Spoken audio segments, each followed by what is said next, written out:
Brother, are you all right? No, I am not all right.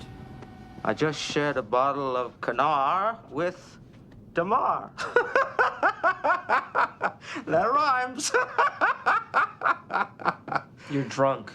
Of course I'm drunk.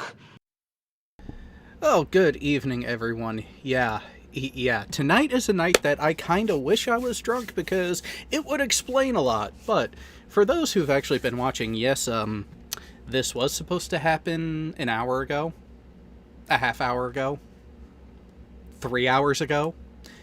But this is what happens when you make promises to people and the amount of time it takes to complete said promise takes longer than anticipated.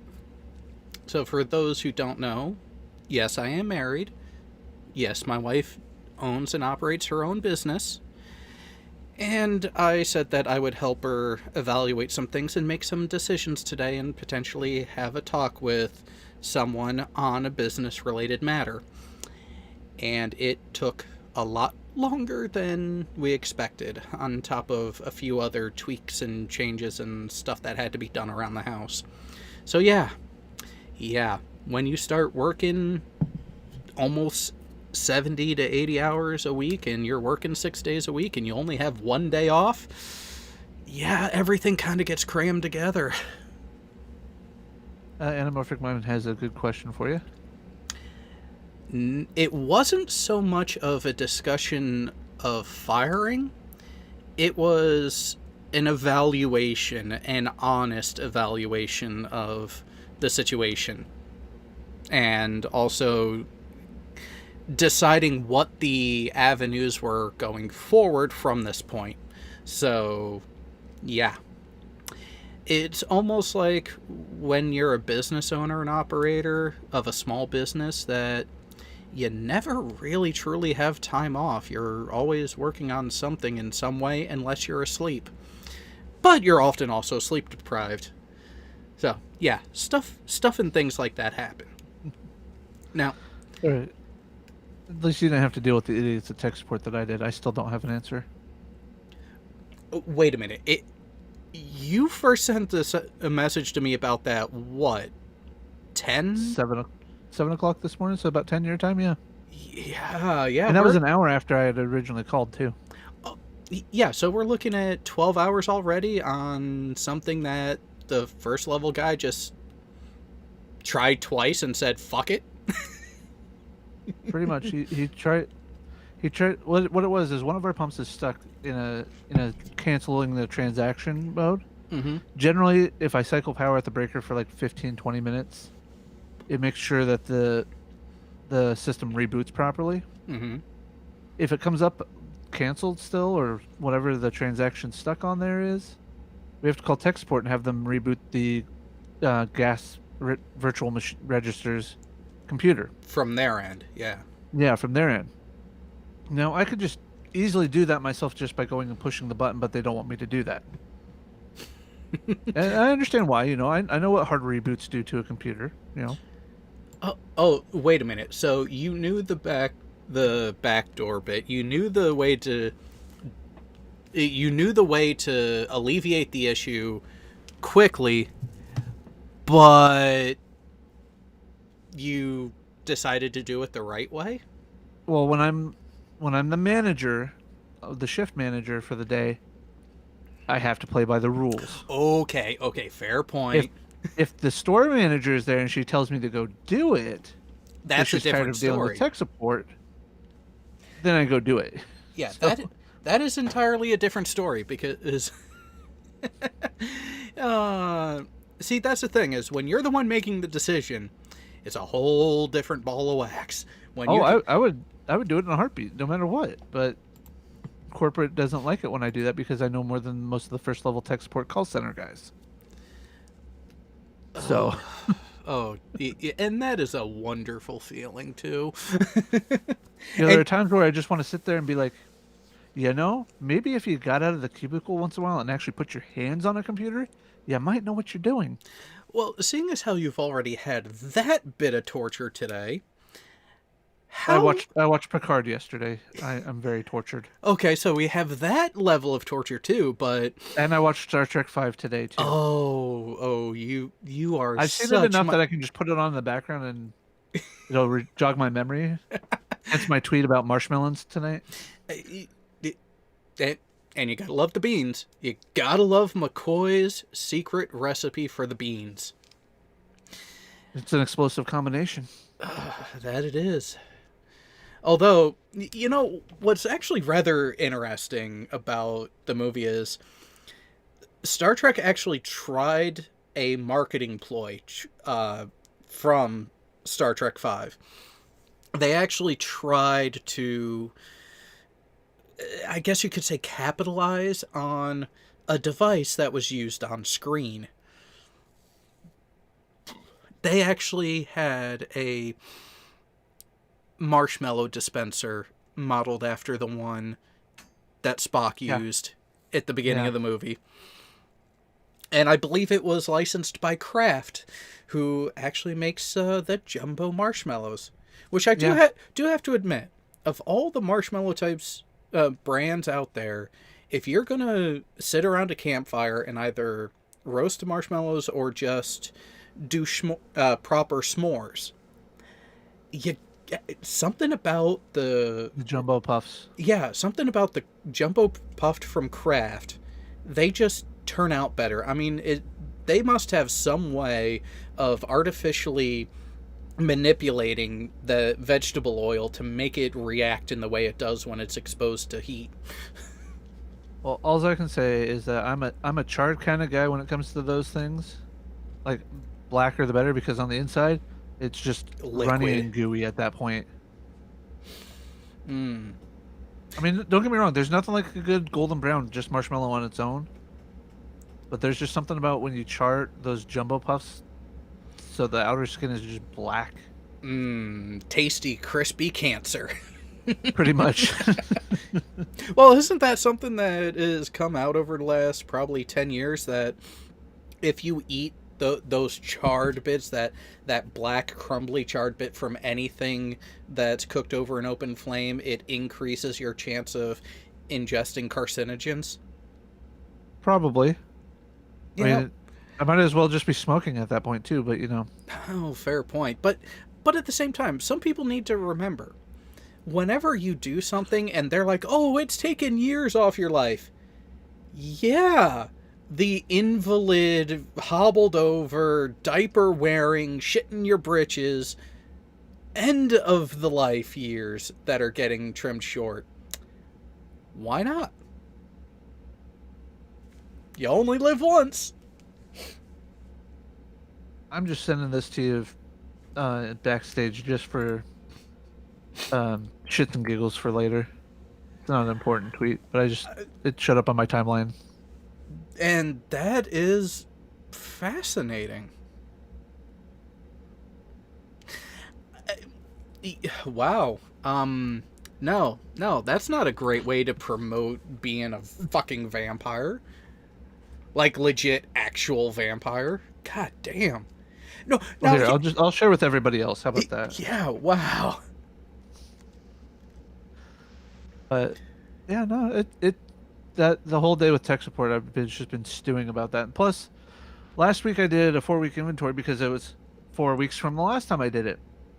Well, they decided to extend by 1 week this fiscal year for us, and didn't bother to tell anybody. So I had to redo it today when I should have had more time to do other things today. No, fair point there. But, I really wanted to just use my numbers from last week, but I couldn't. Yeah, unfortunately, that would not be the ethical way to do an inventory. Plus, hey, Peter. Well, that, and we've had several deliveries, and yeah. Yeah, it would look kind of odd if you're not accounting for the stock that way. I don't want to know why Jewish just typed that in the chat. That sounds like a talk he needs to have with his son. Do you agree? If your son is that fascinated by something jumbo, There's something going on there. But let's go ahead and actually give the proper torment of the evening its due course. Just how many issues were there in Star Trek V: The Final Frontier? Let's see here. If 10 to the negative 17 is less than 1, but still a whole number, we're looking at 10 to the 1 trillionth times infinity, I think. Is that about right? I wish Gio was here to check my math. About right. And I mean, don't get me wrong. The premise of the movie, the premise of trying to find God and prove that there is no God, is a great concept for a movie, especially a science fiction movie like Star Trek, or a franchise like Star Trek. But William Shatner should not have directed that thing. I'm not sure how much of it I can really pin on just the directing of not Shatner. Just him. It's this whole script, the writers, and let me pull up that list here. Because yes, we have a list of blame for this one. Now, to be fair, at the top, because the director is supposed to be overall in charge of the project, Shatner does get the... Oh, Shatner had writer's credits too. Oh, so he's double fucked. Oh, yep. Shatner, Bennett, and Lowry. David Lowry. Okay. So, little background story for the people who might not be aware of it. Yeah, we get a surprise half-sibling of Spock in this movie, but it actually could have been better served. It actually could have been handled better overall.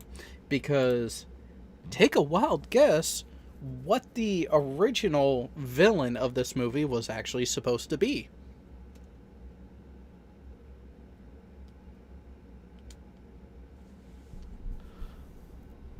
Do you remember? No, not off the top of my head. A Romulan. It was actually supposed to be an offshoot Romulan visionary type who actually... I like C4's guess. Chicken nuggets. No, that would have been an improvement over what they actually got. But even still, it was supposed to be a Romulan who actually embraced the ancestral tie with Vulcan and actually was supposed to be the origination point in universe, in timeline, for the reunification movement that we end up seeing not too long after this movie in The Next Generation. Yeah, because didn't reunification... I'm going to open up another one. But reunification was season 4, wasn't it? Or 5? 4 into 5. It was that... Star Trek, back in its heyday, had a wonderful way of setting up a cliffhanger to end one season and then conclude it in the next season. They first did it with Best of Both Worlds. They did it again with Reunification. And they did it in a lot of series, in a lot of their series. Yeah. It was a good way to actually have something going on. Because even with the Best of Both Worlds, technically they did it as a 3-parter. Because you had the Best of Both Worlds Part 1 and 2 that ended Season 3 and began Season 4. And then the second episode of Season 4 was Family, which took place on Earth, in where we actually start to see Picard interacting with his brother Robert. Yep. And so technically you could say that actually, was a Unification 3-parter. Was not a season ender. No? It was I the thought middle it of was. season 5. Middle of 5? Yeah. Ah. Yep, November 2nd, 91, and November 9th, 91. Yep. And what year was Star Trek V released in theaters? 89, 2 years later. Yep, 2 years prior. It was the script of Star Trek V was originally supposed to be that introduction and have that tie-in to TNG in that following season. They actually, yes, once upon a time, they actually used to care about having these tie-ins between the different parts of Trek that actually made fucking sense. And then you have the episodes before the unification, 1 and 2, the game, with Wesley Crusher and his gorgeous romantic interest, Leffler. Ashley Judd. Yep. Robin Leffler, the ancillary character that we deserved so much more of. But sadly, they couldn't make it happen, which does kind of suck. Yeah, they had to bring down the raging hormones of all the male audiences after that. That's why we had Unification 1 and 2. No. Well, and even then, that episode prior to with Crusher and Leffler still had a cerebral side to it. But it did have that youthful banter in that aspect, which, you know what? To me, there were worse episodes when it came to having a romantic subplot taking place. Falling in love with a cloud ghost. So,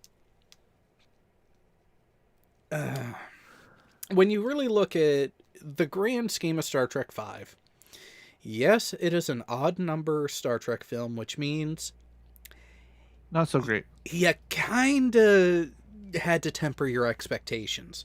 Although at the time, that wasn't really set in stone. It wasn't a steadfast rule of thumb at that point. It was still a work in progress. There was still hope. And they were just coming off of the second highest grossing Star Trek film to history in its run to that point, Star Trek IV.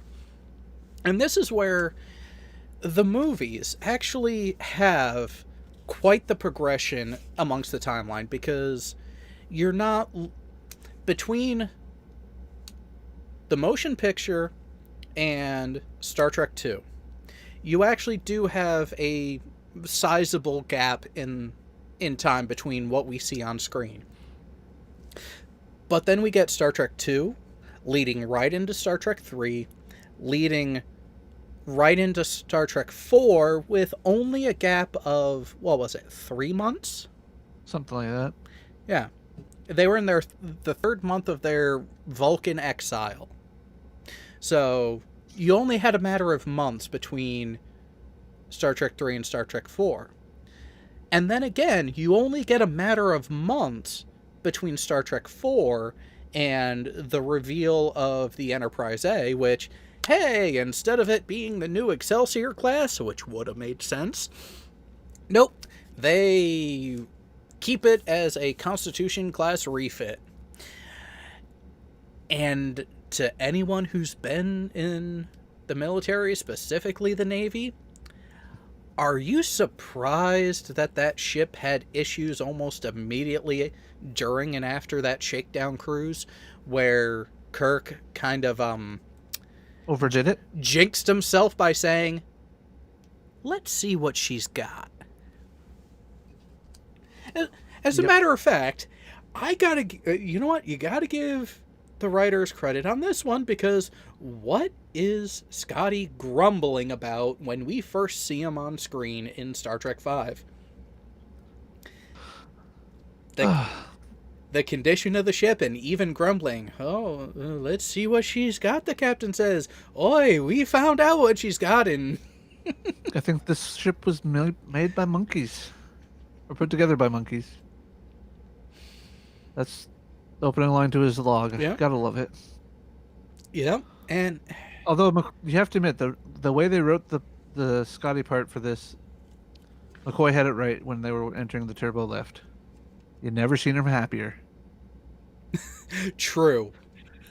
He is the type of Chang. He is the type of chief engineer that if the ship is running perfectly fine, he's bored out of his mind.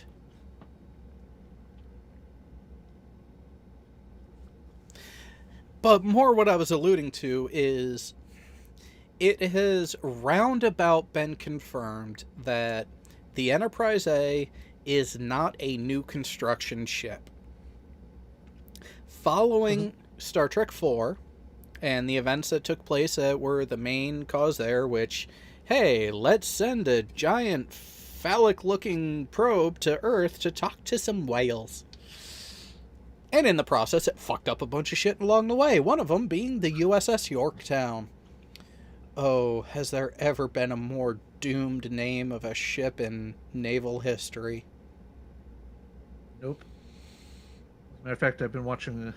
My biggest thing I'm watching on Netflix while I'm working is World War II in color. Great series.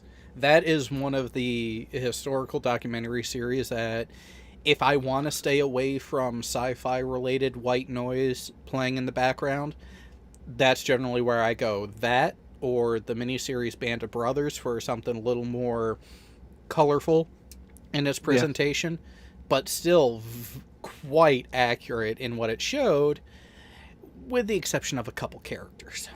Yeah. Only a couple, though, which is surprising for the scope of that series. Or then other things along that ilk. But yeah. So for those who don't remember from Star Trek IV, the USS Yorktown was adrift in space, where their chief engineer was working on trying to craft a solar sail to collect enough high-energy photons, from the nearby stellar body to provide enough power to keep life support going. I think they ended up failing.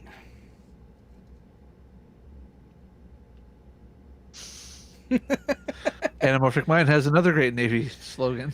Oh, so true. So very true.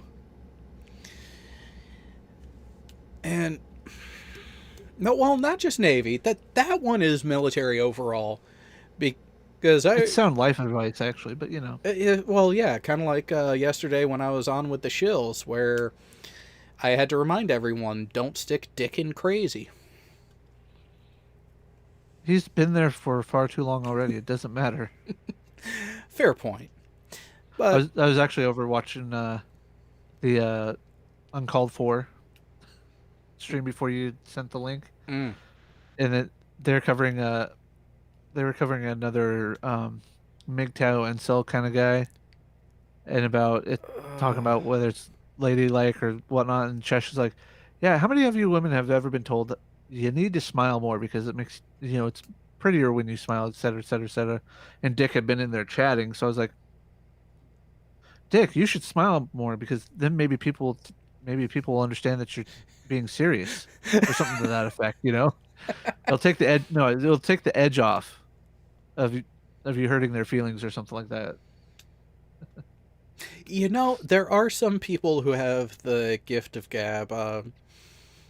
As someone I know quite well is been likened to a word ninja because they've had the ability to tell someone off and then be thanked for it immediately after. Then I need training from this person then. Yeah, I don't know how they do it, but they can quite literally say some of the most... they can give someone some of the worst news about a pet or about someone else that they know, or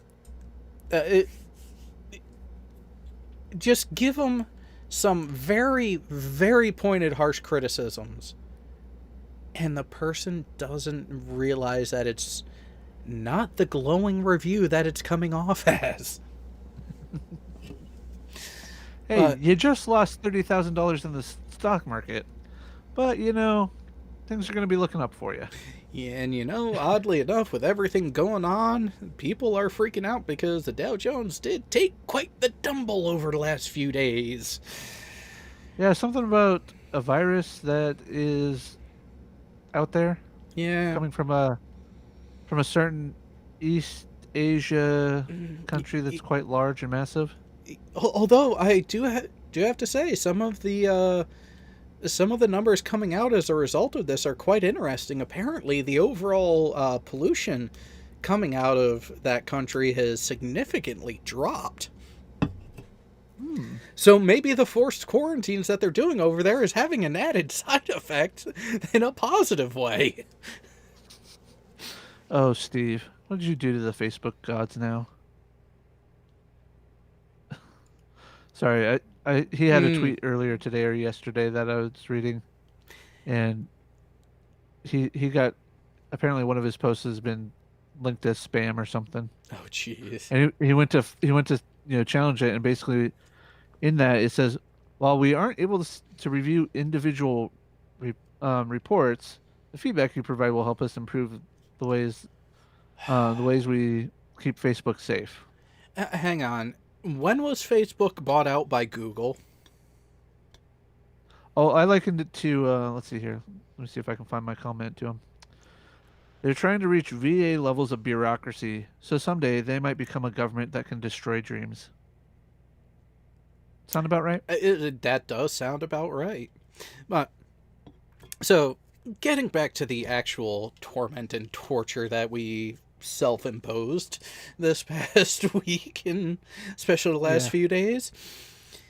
Now, of the points of the movie that we could really pick apart, and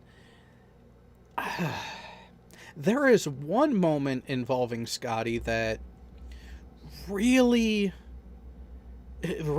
made me want to round up the entire writer's room and kick each one in the groin. Because for someone with the knowledge of that ship, inside and out, do you really see Scotty forgetting where a overhead conduit is that he could easily knock himself out on? No. That would be like, somebody qualified on a submarine, like a captain, let's say, forgetting where his stateroom is.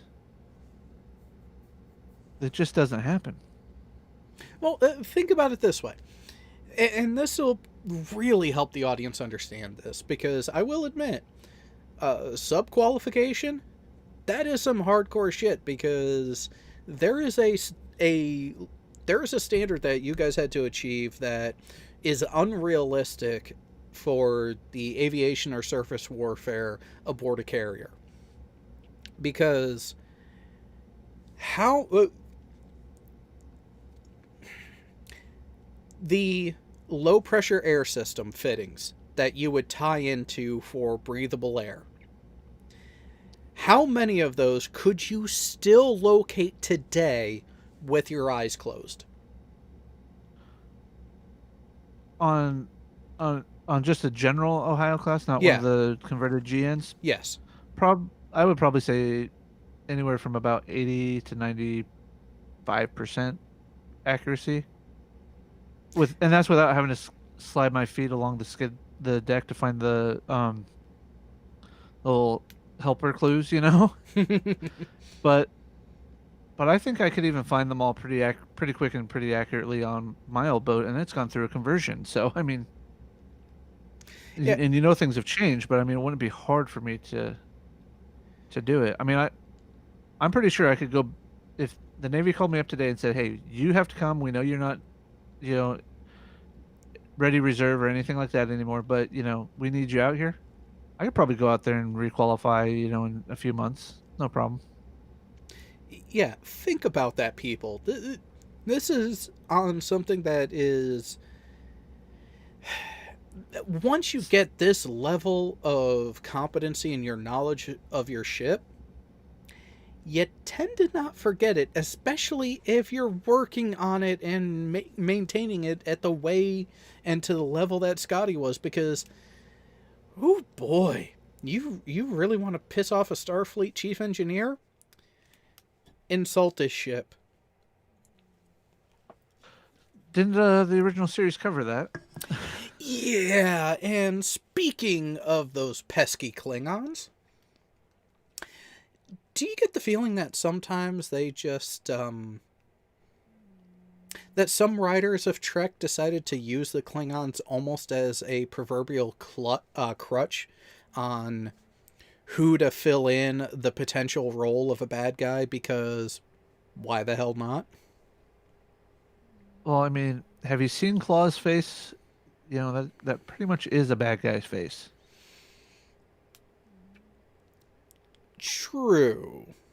But no, I agree with you that the in the basically starting with Star Trek 3, the Klingons became the token bad guys for everything, all the way up till 7, so Generations. Well, Then you go no. back to the Borg. Yeah. Then you go to the Sona and Starfleet itself. And then you finally get to the Romulans after how many movies? Well, yeah, in the movies you finally get the Romulans, and that's where you kind of got to give the Next Generation a little bit of credit on that end, because the Romulans were a recurring threat. The Cardassians were more of a backyard nuisance than a threat, but they were still there, and they actually did play off that tentative type of alliance relationship between the Federation and Klingon Empire actually quite well, given the circumstances, looking back on it. Yep. But I mean, even the Next Generation movies, you had a different bad guy for each movie. You didn't see the same one. Yeah, whereas let's think about it. Star Trek 6, issues with Klingons. issues with the Klingons. You did have a token Romulan in there, but that's also if you only watch the director's cut, not the theatrical cut, which I agree, director's cut fills in more of the gaps in the story, and I don't Yeah. know why they didn't keep those few scenes in for the theatrical cut, because it really didn't make the movie that much longer. No. And this was before they were coming out with Laserdisc and Blu-ray, so there wasn't like, a way of having the theatrical cut and the director's cut in the same format. Yep. I don't know. There wasn't a marketing reason. No. But so you have them there. You have Klingons being a bad guy presence in 5. You have the Klingon ship in 4, but it was a different bad guy technically. And then you have them in Star Trek 3, and they also made an appearance at the very beginning of the motion picture. Which, Oh yeah, but which back in the TOS era, it does kind of make sense, because this is pre-Khitomer Accords, which yes. Star Trek 6 I still rank as my favorite movie, and I am looking forward to that one in a few weeks, because I actually did a bit of a dissertation on it for a film review class a couple semesters ago. So, I wish I could have gotten a film review class. I would have had fun with that. oh, gotta love electives. Well, all my electives were used up when I transferred my associate's degree. Mm. I wonder what classes are available. I might have to take a couple extra classes just for the hell of it. Well, with that, there is quite the parallel. And when you look, for people who want to say that Star Trek isn't that progressive, it isn't that political, bullshit. Star Trek 6 was 92, 91, 92, if I remember right. 92, I believe. Let me And pull that up. not long before was when the Iron Curtain fell. And for a long time, the real world parallels that you had going on. 91. 91, yeah, because because 92 it was on tape, and when I was at my grandparents' that summer, I practically wore out one of the copies from the Blockbuster. So yeah, December 6th, 1991, just after the Iron Curtain fell. Yep. which there was already sniffings of it happening, which is where, because political unrest was happening elsewhere, and then you had that event happen, and shortly thereafter you get the release of Star Trek VI. So when you look back at the original series crew movies, when it comes to that relationship between the Federation and Klingons, you do have that competing superpowers type of relationship like you did between the US and communist Russia. So it makes sense that around the time that essentially the collapse of communist Russia takes place, well, the beginning of the collapse of it, well, the middle of the collapse of it, if you really want to get into the nitty-gritty of the history of it, which, you know what, I might end up starting a series on that too. You do get quite the nice parallel, because you get very symbolic between the two of the Iron Curtain falling and the tearing down of the Berlin Wall. And how does Star Trek VI start off? The explosion of Praxis, the primary energy production facility for Kronos and the core Klingon worlds. So, major destabilization event. And it was actually handled quite well, and you can definitely see a lot of the political and militarily controlled intrigue that took place in the background as a result. So, Star Trek VI, we're going to have fun with that one because we're back to an enjoyable movie. But, in the meantime, Nimbus 3. The Planet of Galactic Peace.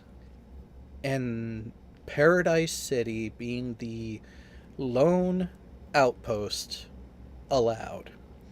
There's no phasers, there's no advanced weaponry allowed, nothing. So what do? They end up making potato guns and using rocks as projectiles. Yep. While digging holes in vast fields for what? Some would say he was a moisture farmer. But that's where we end up getting introduced to the character that we come to know as Cybok, where he takes the person's pain away. And he's a psychedelic mental health social worker. That's what he is. No offense, logical troglodyte, but he's basically a hippie version of you. Ooh, good comparison. Although, he does have his own evil streak, as we end up finding out later in the movie. But when you look at that character, how he acts, how he behaves, and what he does, I have to agree with Kirk later in the movie. I want my pain. I need my pain. Because when you really look at it, when you really even just rationally evaluate your own life and your own path and where you are today, you would not be in the position you're in. You would not be the person that you are without all of the experiences that you've gone through, good and bad. You need the negative experiences just as much as the good ones to really round out and make your personal character as whole as possible. Because, back to Star Trek 2, I believe it was Kirk who actually said at one point, how we deal with death is just as important as how we deal with life. So really extrapolating that type of philosophy out further, how you deal with the negative situations in life are, I would say, more important than how you deal with the positive situations and when everything's going good. You tend to notice someone's true nature and true capabilities when shit is going as bad and hectic and as crazy as you can imagine it, and then some. Yeah. The way I look at it, and this is kind of the way I've always looked at it from this movie, is that is probably the best advice ever given by any Star Trek line. Because if you don't take advantage of what lessons you can learn from the negatives, from the pain, how are you going to grow your character into who you are? How are you going to get to where you need to be? You know, like I'm personally, I I don't like to talk in front of people all that much. I start stuttering and stuff, but then why do I do YouTube and stuff? And it is literally to cause me to get past the anxieties that I have from public speaking and get used to it. Because guess what? I'm going into a job field where I'm going to have to do public speaking. It's almost like you're intentionally trying to step outside of that comfort zone to address what you have acknowledged is not so much a character flaw, but a personal hurdle that you have that does have It's a a character perfect flaw when I was doing quals. I'll tell you that much. I managed to get it toned down a bit when it came time to my actual qual board, but doing my checkouts in large groups, you know, with other people trying to answer questions, that, you know, I always looked like the idiot. But as I build my confidence up, it's gotten easier. So Yeah, and the only way you're going to get that confidence and have that sort of change is by putting yourself in that varying levels of discomfort to address that issue. It's almost like people who have allergies. The way, from a medical perspective, the way they treat allergies is by giving you measured doses of the allergens that affect you. To force your body to appropriately deal with that irritant in the appropriate way. It is quite literally working out your immune system and your histamine response to get it to act appropriately. I mean, I should go see an allergist, but I'm afraid. oh yes, severe discomfort bordering on pure misery. Yeah, I have seen some people who have done the pricks on the back for the allergens. Let's just say I wanted to play connect the dots. Oh yeah. Oh yeah, the allergy testing, the scratch testing gets to be rather interesting because it's like you can visually tell what the worst allergies are because they pretty much do a grid pattern of the different most common allergy types, be it specific pollens, be from floral trees and grasses, and then also other organic sources like your different pet types and everything. And the way some of them react, it is the worst bug bite that you would ever see, and they're told, don't scratch it. Factard, just a little piece of advice. What I did to help myself get into doing the videos and stuff, is before I do audio podcasting. So it's not me presenting myself, it's me presenting my voice. Makes it a little easier. So when you do your videos, do like other people do with like either a cartoon avatar or just even what some of the flat earthers do. Make your video and narrate over the top of it. Just a piece of advice. Yeah. Now, granted, for me, I started out by being voice only simply because I didn't have a camera connected to my computer when I started doing live hangouts, and I figured, you know what? Fuck it. Not gonna hook one up ever because it doesn't add or take away anything from the topic that I'm talking about. It doesn't it has zero impact on what I'm actually saying. Nope. So why even bother? Although, unless you're gonna do green screen like Unirock, don't do like he does. I'm sorry. It's hard for me. It was hard for me to take him serious when I saw his green screen stuff, and well, we all know what happened. Yeah, some people just 2 words: do better. There are many ways that can be applied, but that is simply my only message. Do better. Yeah. Speaking of doing better, how could they have done better on Star Trek V? Show more of Uhura dancing. I actually had a problem with that. Because it was one of those, why? With the Think way, of it this way.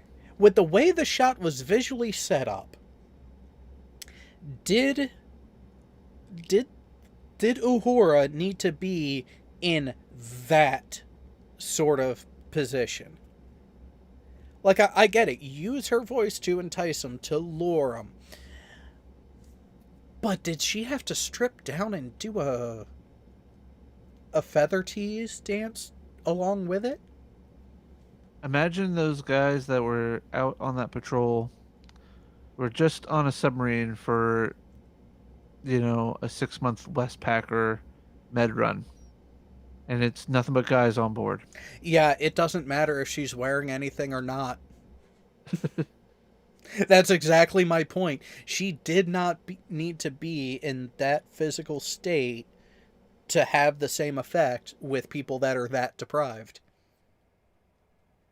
Yeah, but it makes them want to hurry quicker when they realize that there isn't anything there, or very little. But but here's the thing, you can give that illusion without actually doing it with the situation that they were in, especially with how quickly Kirk and party decided to pop up over the berm like, gotcha, fuckers. Yeah, but God Auditors answers the question quite correctly. Yes, why the fuck not?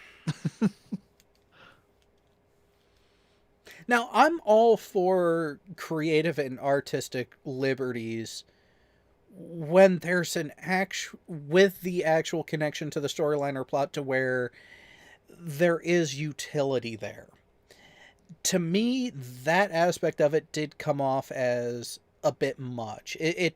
Now, to be fair, and let me go ahead and do this because it is going to be a bit of a spoiler, because there was one scene in particular in the most recent episode of Star Trek Picard that was entirely gratuitous. Even worse than this scene from Star Trek V, which there's been a lot of criticism from a lot of sources on that scene with Uhura. But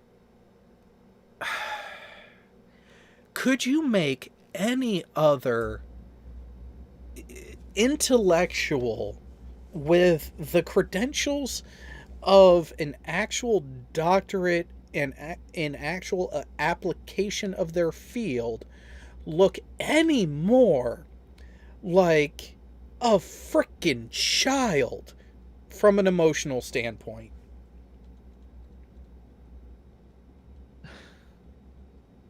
Are we talking about episode 5?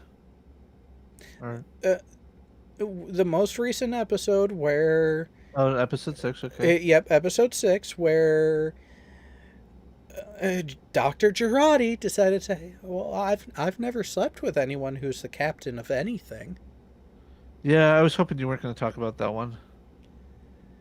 I was really hoping you weren't going to bring that up. I mean, we go from ridiculous gore for the sake of gore. Yeah, we get it. It's a gritty, darker time in the universe post-Dominion War. We fucking get it. And then you go to something like that. It's, Well, I mean, she did just kill her ex-boyfriend. I mean, come on now. oh, I'm willing to bet they were more than just dating with the way that it was coming off. Which, Living in, but not quite married yet. well, and here's another fucking thing. How useless is that fucking medical EMH? No, he's not really. He's not really supposed to be medical. He's more of a hospitality. Oh no, there are different versions of them. One of them is. I know there is. One of them is straight up medical. He is there for medical reasons, and it's a question of why would that programming be so inept in that situation at the end of episode 5? Yeah, and I'm sorry, but if as annoying as the EMH is, I would not have the disable command key to any human voice can do it. If there's a legit medical emergency that the captain's not there to make that decision, that should probably not allow the EMH to be shut down at that point. Hey, Glover Mom, how was your stream? I was in there for a bit, and then I had to bail out for this. Blame me. Oh, Jared's fault. Yeah, I'll take the blame. I'm used to it. And speaking of Picard, I also because I missed episodes 4 and 5, and the link was dead when I went back to grab it. I had to I succumbed to CBS All Access. Ooh, wait a minute. Does the link in the Discord server not work now?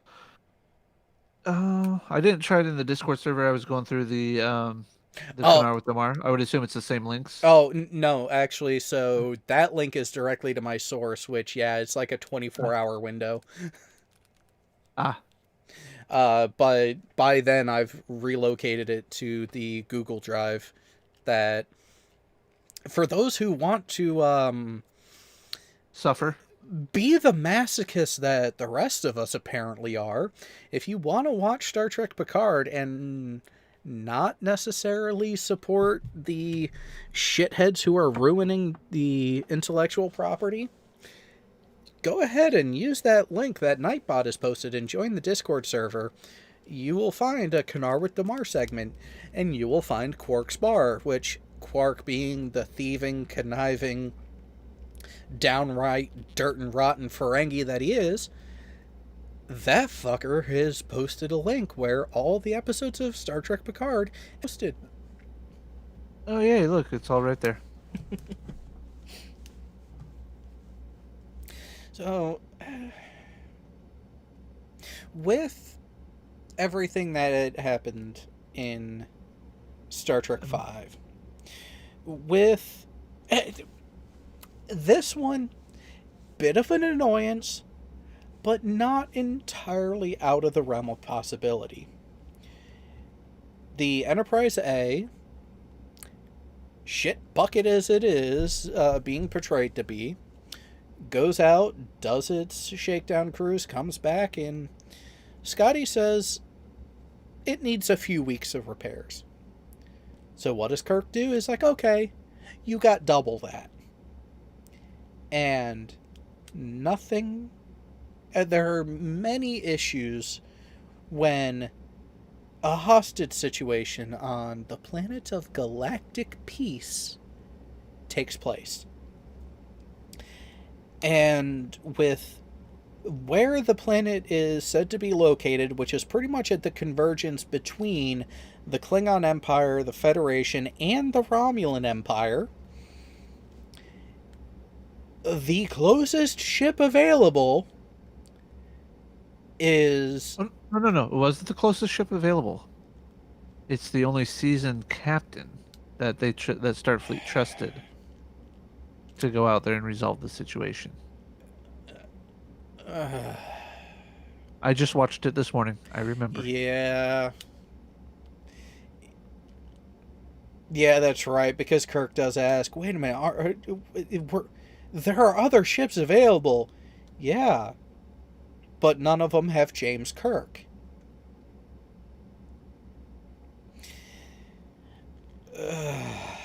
And so, short-handed, barely functioning ship, Starfleet in its infinite wisdom is, yeah, you go there alone. Oh, and by the way, there's also a Romulan and a Klingon representative there, so expect some sort of response from at least one of them.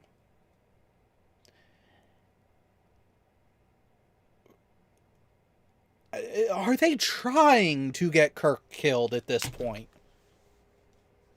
Well, after the trial that they had to go through in Star Trek 4 with the Klingons, yeah, they might be. 'Cause remember, it was an outrage that he gets command of his own ship again. By the way, hashtag I'm still blocked by Steve Shives. And yet, for some reason, I don't think I am.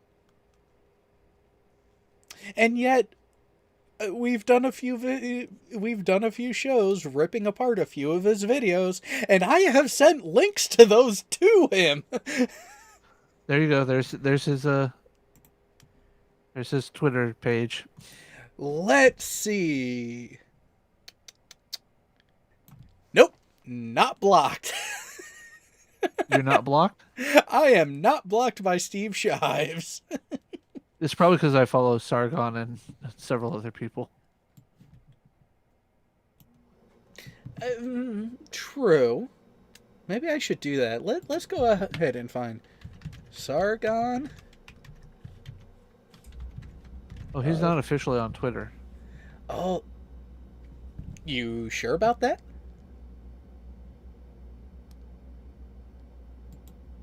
Yes, he's not officially on Sargon. Or not on there. They might have, after all the shit that he's been through with his elections and stuff, he's probably gotten put back on there. Or this is somebody's fan account. If I remember correctly. Rational Sargon is actually stating and making the claim to be the real Sargon from YouTube. Why the hell am I not following Foamy? Let's fix that shit right now.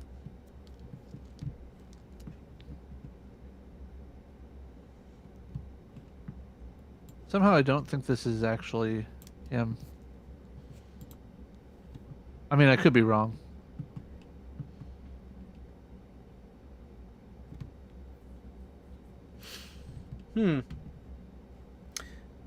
But, anyways, we'll see if that does the trick with Steve Shives for me. But, so, we have not the best material condition ship being sent to a potential hostile situation. And you know what? That shit happens all the time, people. So I'm not really annoyed with that in a sense of realism standpoint. It's just not what you would expect to see from Starfleet. Yeah. Because, yeah, I will say it. The Kitty Hawk on her last combat deployment, she went dead in the water a couple times in the Indian Ocean on the way to the Gulf. Why does that not surprise me? And some people who were aboard her were wondering... Other members of her last full crew were wondering why the ship was being decommissioned if we were still in proper functioning order. Because we were. But they also didn't pay attention to how much maintenance and upkeep and how much it actually cost to keep that ship operational. And I guess when you're a civilization that claims to no longer require currency, you kind of don't have to worry about that stuff anymore. It's like, oh, the ship's busted? Here you go. But then we get lines like this from Star Trek 3. She's 25 years old. Yeah. Sorry, but you have space frames still being viable for over 100 years in use by the... It's almost like around that time they had issues with consistency. Yeah, this... Little bit.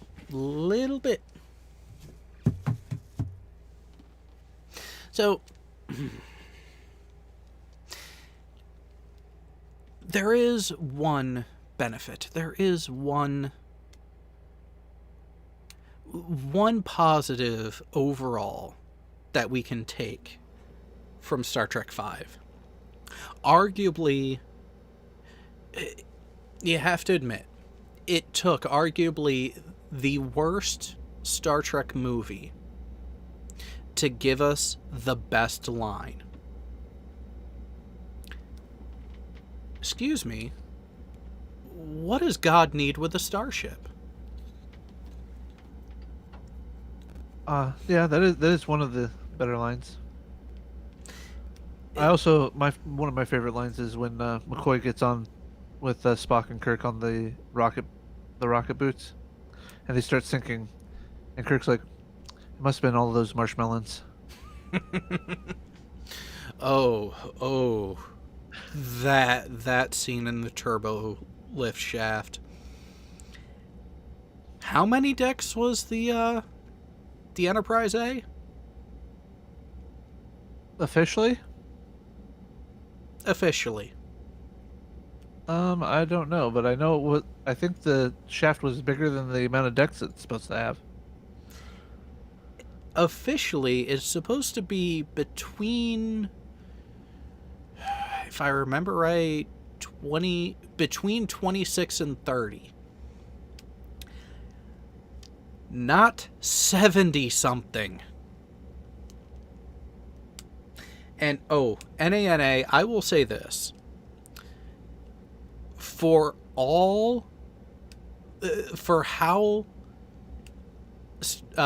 the motion picture drug on, I would rather have that pure visual porn that I called it during our review of that.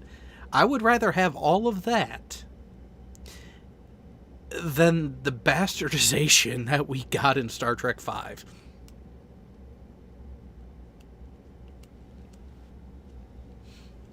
Huh.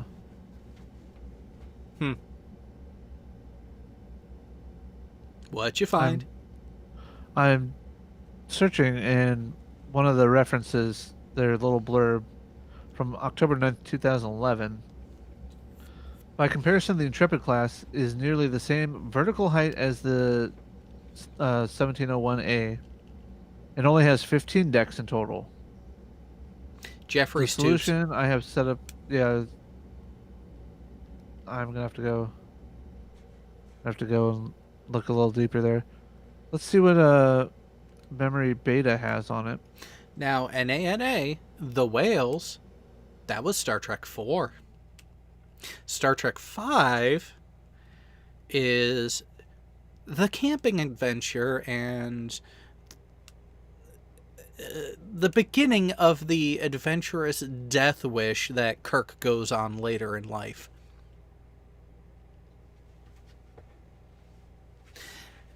So yes, I will agree. Star Trek 4, better than Star Trek 1.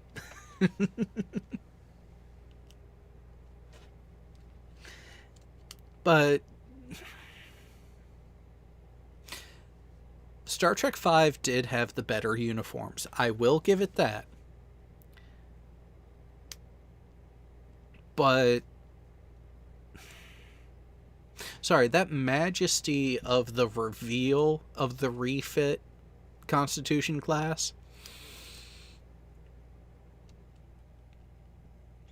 Sorry, it just works. Sorry, when you have good enough visual effects and iconic enough visuals that you end up getting multi-movie use out of some of the same footage in that quality, yeah. Kirk kissing Amon. Star Trek 6.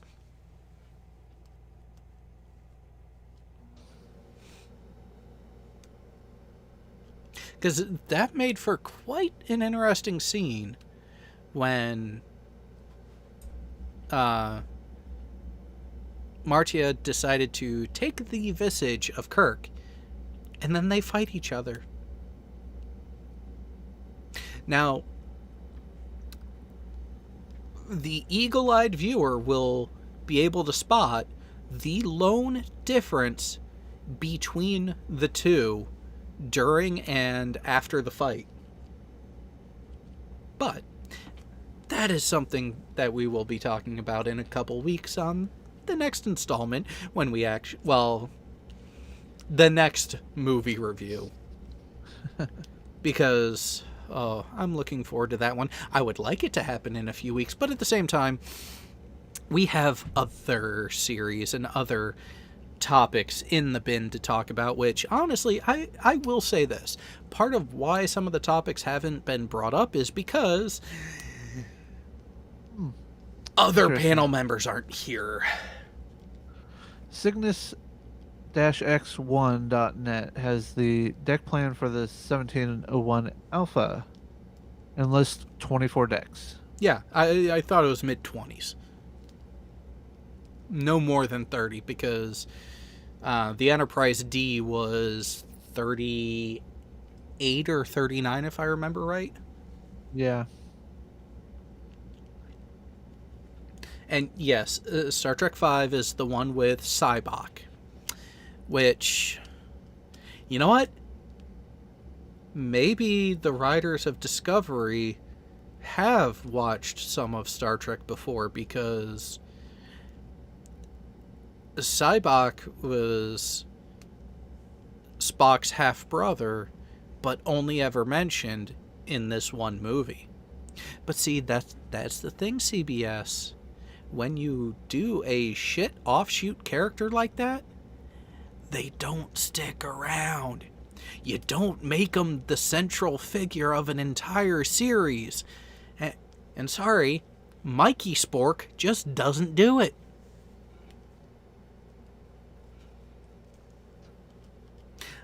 Glober Mom, easy way to remember. 6 is an even number movie. That means it was a good one.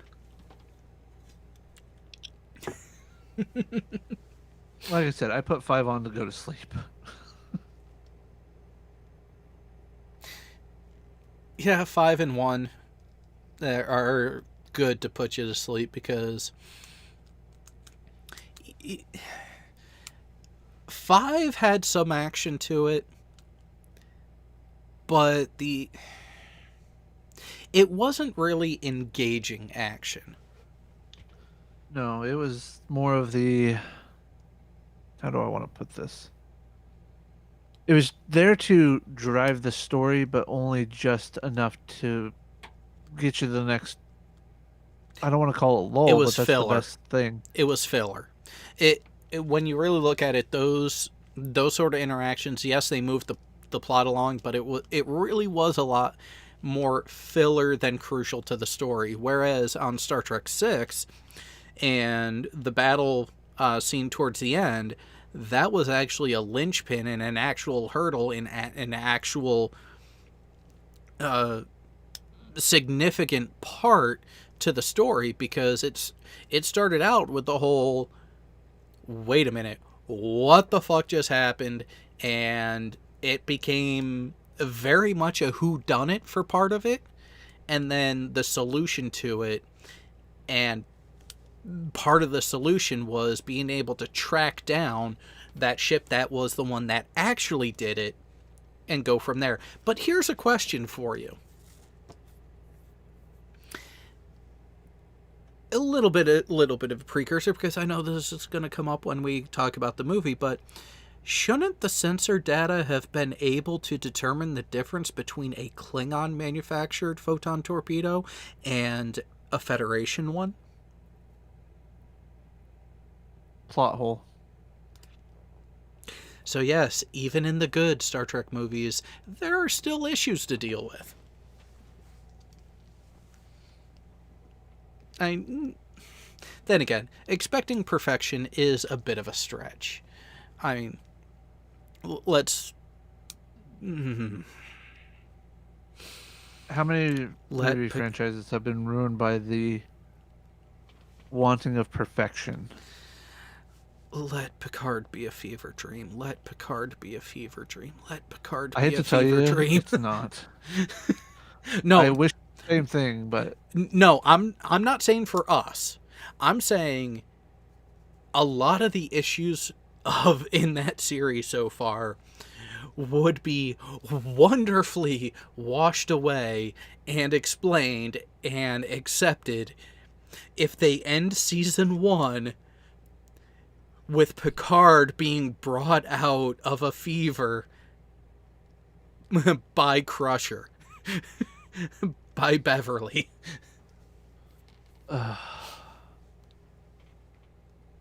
just all I want to know is how do I make the pain stop? Let it be a fucking fever dream. Because for those who, if you really... if you're gonna watch them, you have to watch them all, and that means you have to suffer through one. Ooh, what? Wait. You know what? Here's going to be the last topic of the evening. When it comes to watching Star Trek, which order is the better way? Is the preferred way to watch it in? Chronological by air date, or chronological by in-universe timeline? You're talking as far as the movies go? Oh, franchise Or in just general. in anything? Franchise in general. Okay. For me, generally, I'll watch the TV shows in air date just because it flows for the most part, except for the original series because they didn't have a steady grasp on what a star date was and how they could actually tell the story that way better. Well, yeah. TNG season 1 still had a bit of a hiccup because if you watch those by... Oh yeah, there's some that they jump around a little bit. Well, and actually, that's something that they ended up rectifying then because they caught it afterwards. Because when you look at the star dates that they were using in season 1 of TNG, you had star dates that took place prior to the incident that took Tasha Yar off of the crew, but the episodes aired after. Yeah. So outside of a couple instances like that in season 1, yeah, as the air dates progressed, so did the star dates. So you do have that. And so did the overarching story line for the show. Mm-hmm.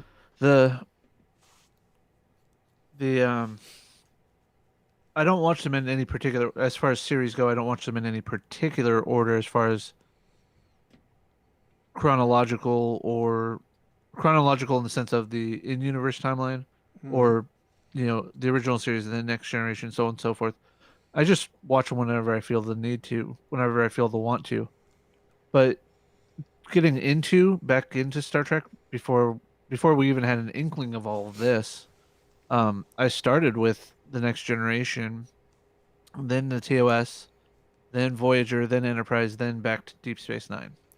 That's how I did it. Oh, so you wanted to wet your whistle in a way that was a positive, and then you wanted to torture yourself, and then you wanted to finish with an appropriate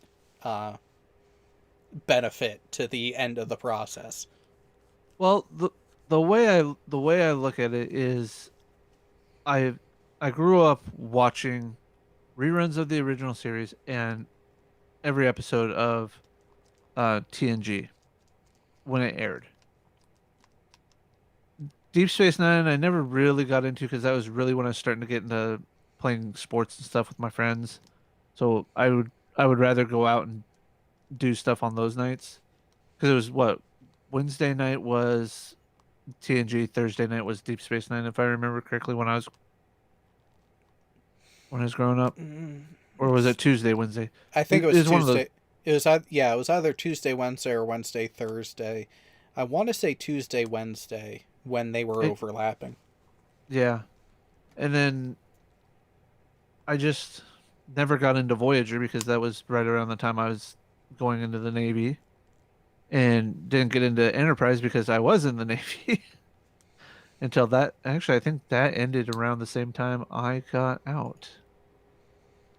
But so I didn't really have much experience with them, and then I just never really wanted to, you know. Hmm. And then all of a sudden, my wife's like, "Well, let's start watching Star Trek on Netflix because it's there." I'm like, "Sure, why not? It's all there. Any particular order you want to watch them in?" She's like, "No." I'm like, "Okay, let's start with what I remember as being the best, for me, anyways." And then she never really wanted to watch Deep Space Nine, and so I was just like, "Well, fine, I'll just start watching it myself."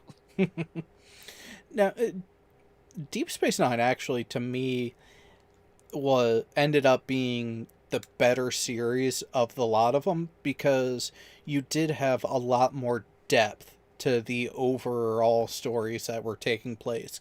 You still had episodic natures, but you also ended up getting that entire season and multi-season arcs in the background. See, Kurtzman, do you see how that sort of thing can be done appropriately?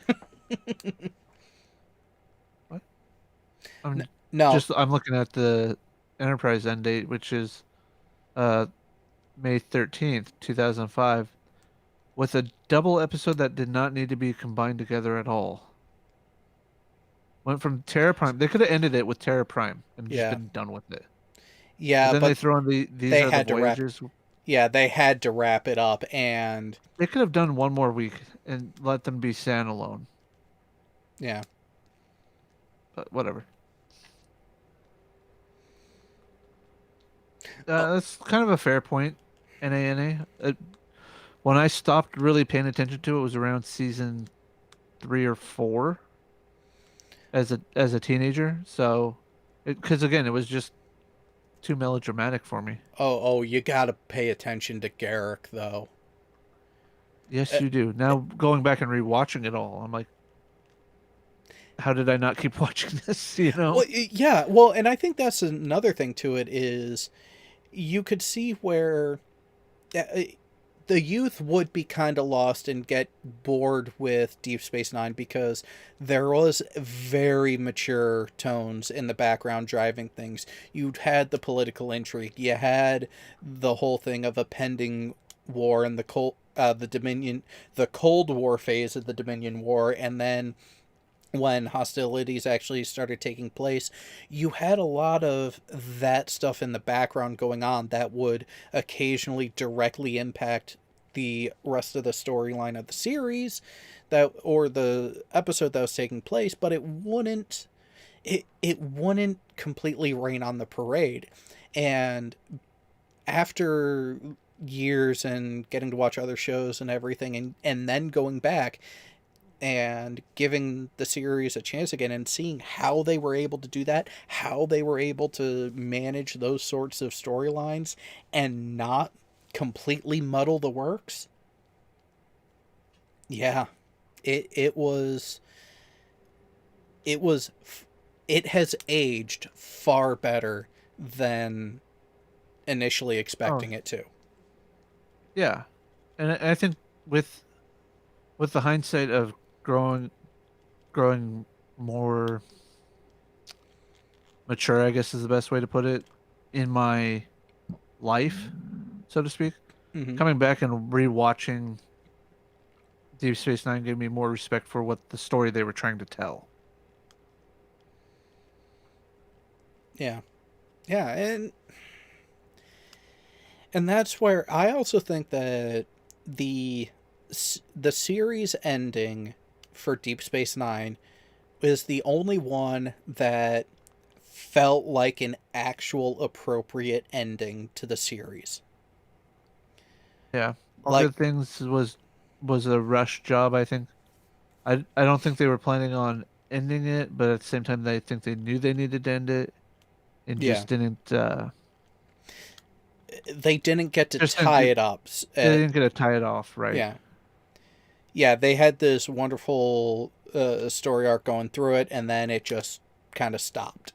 They fixed the issue, and it stopped. So I was like, okay, so what was the point?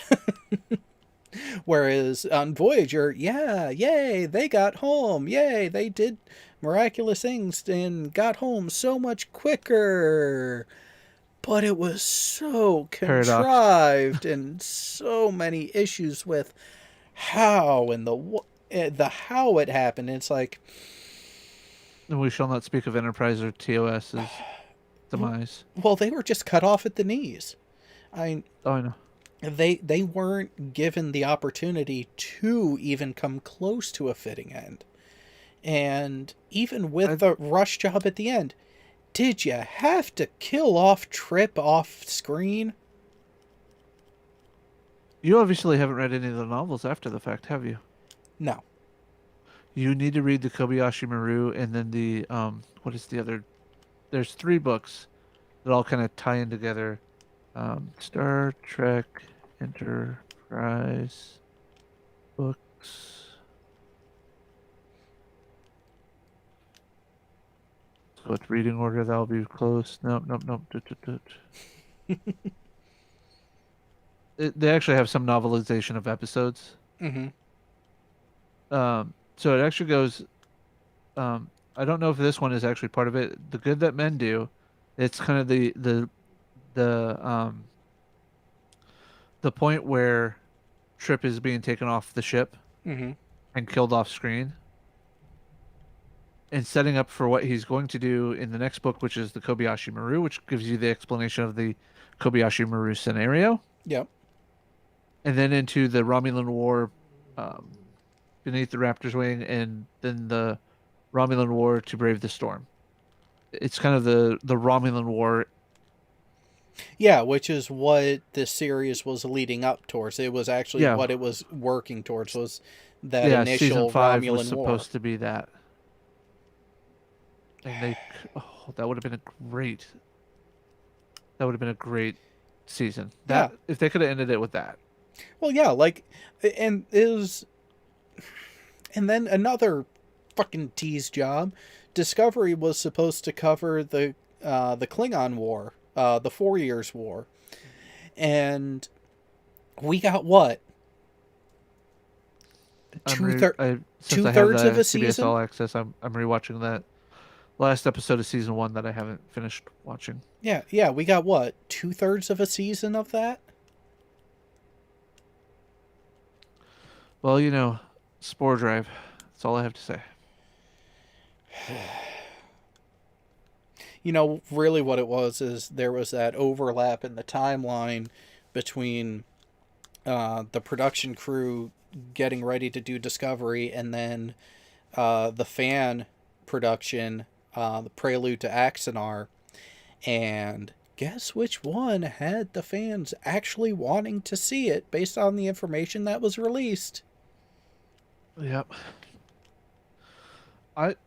Every time that I come up across that one, the Axanar one, I'm like, why couldn't they have not let that go through the way they could have actually bought the right to it and came up with something, could have came up with something great, because from everything that I've read on it, it is a great story to be told. It is, and here's the real kick in the nuts about it.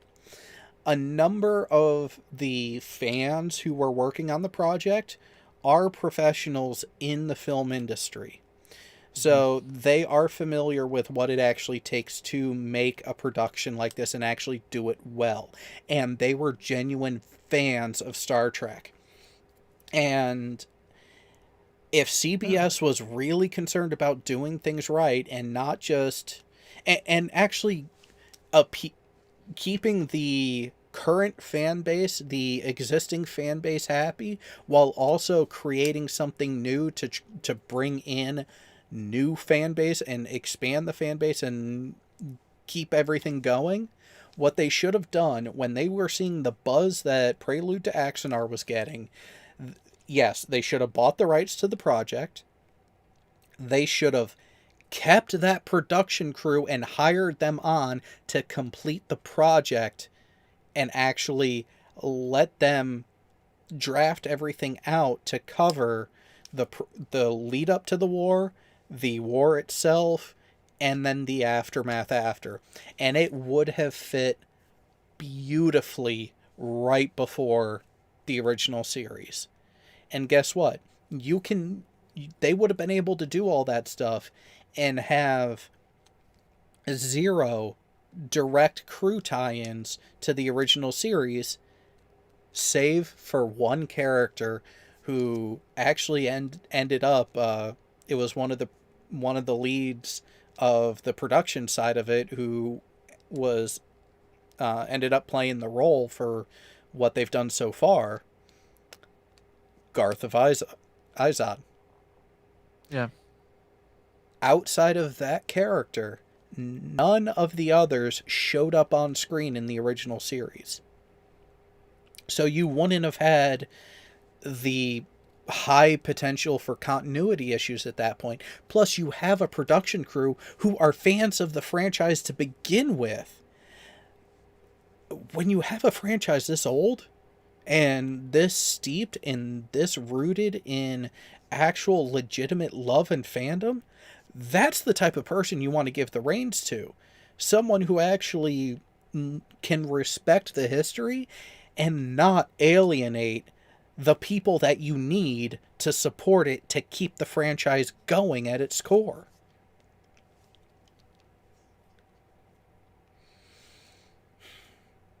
But alas, CBS decided to try to chase the dollar and to try to chase the political diversity and all-inclusiveness. And what we have now are very aptly named and monikered STD and Star TP. We have a fucking disease and something barely worth wiping your ass with. Couldn't have said it much better. But fear not, loyal viewers. We do love you and appreciate the support that you give us here, and for that I will be continuing to torture myself throughout the entire run of the series. That is the worst excuse for toilet paper. Oh, no, main gun. Great to see you, by the way, fucker. But see, notice, that's why I did not say STP, because STP actually has a useful purpose. Toilet paper by itself has a useful purpose. But Star TP?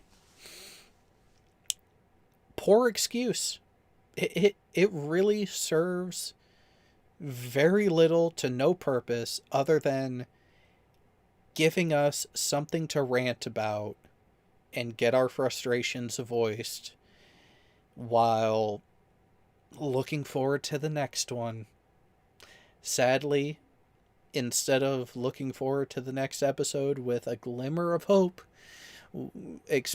wanting it, dreaming about it, wishing for it to be better, no. I'm looking forward to the next episode to see how much worse it gets.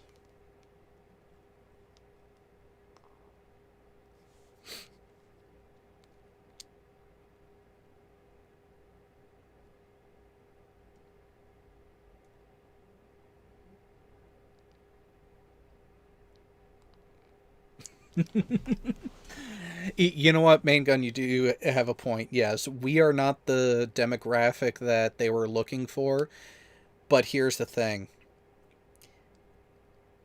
There's a reason why CBS has been very, very careful about how they report on subscriber numbers and viewership numbers for CBS Access. And it's because if they were to actually break out the viewing numbers appropriately for what is offered through the service and not, it's not going to look good for them for the series that they are touting as being the flagship reasons for it. Because I will put it plainly, I know more people who have signed up for CBS All Access just so they can go back through and watch backlogged episodes of Judge Judy instead of the flagship intellectual property that is supposed to be Star Trek.